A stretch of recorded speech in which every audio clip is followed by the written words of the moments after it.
Assalomu alaykum qadrli futbol ixlosmandlari, e'tiboringiz markazida futbol maydoni.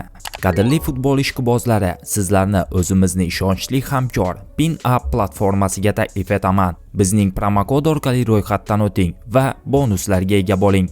Manzil kommentariyadagi Telegram kanalda bo'ladi. Tezda qo'shiling va daromad qilishni boshlang.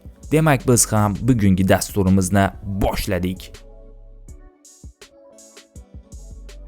Husanovning agenti Abduqodir uchun bu yilni juda yaxshi deb baholash mumkin. Manchester City futbolchisi Abduqodir Husanovning agenti G'ayrat Xaspiyulin o'z mijozi uchun 2025-yil yakunlarini sarhisob qildi. Abduqodir uchun bu yilni juda yaxshi deb baholash mumkin.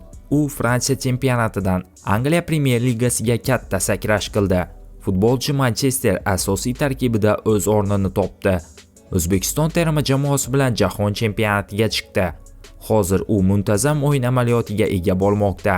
Bu esa yosh futbolchi uchun juda muhim deya Xaspiyulinning so'zlarini Sovetskiy Sport keltiradi. Eslatib o'tsak, Manchester City tomonidan shunday signal berildiki, bu qishda hech qanday ijara, ayniqsa sotuv bo'lmaydi. Hatto go'yoki Liverpool sobiq Lans o'yinchisi uchun 50 million yevro to'lashga tayyor bo'lgan taqdirda ham, deb yozadi fransuz portali. Husanov Manchester City safiga 2025-yil yanvar oyida qo'shilib, 2029-yilgacha mo'ljallangan shartnoma imzolagan.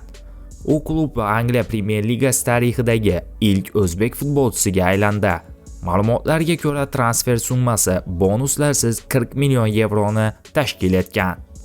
Hamyurtimizga kelgusi o'yinlarida ham omad tilab qolamiz. Bugungi dasturimiz shundan iborat edi.